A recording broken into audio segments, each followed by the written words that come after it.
नमस्कार. पंतप्रधान नरेंद्र मोदींना शरद पवारांनी पकडले कोंडीत. सिंचन घोटाळ्याची चौकशी करा, आमची काहीच हरकत नाही. राष्ट्रवादी काँग्रेसने सिंचनात 70,000 कोटींचा घोटाळा केल्याचा आरोप पंतप्रधान नरेंद्र मोदी यांनी अजित पवारांचे नाव न घेता लगावला. त्यानंतर काही दिवसातच अजित पवार भाजपासोबत गेले होते. यावरून भाजपावर टीका होत आहे. काल नागपूरमध्ये बोलताना मोदींनी पुन्हा भ्रष्टाचारांचा मुद्दा मांडला. मात्र आता यावरून शरद पवारांनी पंतप्रधान नरेंद्र मोदी यांना कोंडीत पकडले आहे. ते अहमदाबाद नगरमध्ये बोलत होते.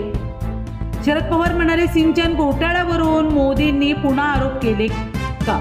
मोदींनी यापूर्वी सुद्धा भोपाळच्या सभेत राष्ट्रवादी काँग्रेस पक्षावर सिंचन घोटाळा, राज्य सहकारी बँक घोटाळ्यावरून आरोप केले होते. त्यांचे पुढे काय झाले?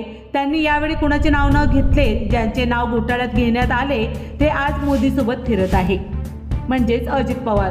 शरद पवार म्हणाले, सिंचन घोटाळ्याचा आरोप पंतप्रधान नरेंद्र मोदी यांनी नेमका कुणावर केला हे त्यांनी स्पष्ट करावे. सिंचन घोटाळ्याची चौकशी करावी, आमची काहीच हरकत नाही. पण त्यांच्यावर त्यांनी आरोप केले ते त्यांच्यासोबतच हिंडत आहे.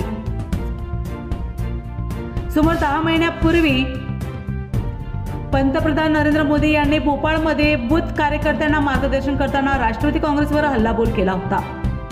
महायुती सरकारमध्ये उपमुख्यमंत्री झाले अजित पवार. त्यांसोबत गेलेल्या काही नेत्यांच्या देखील चौकशी सुरू आहे, असं शरद पवार म्हणाले. पुन्हा भेटूया असेच नवीन न्यूज बरोबर. धन्यवाद.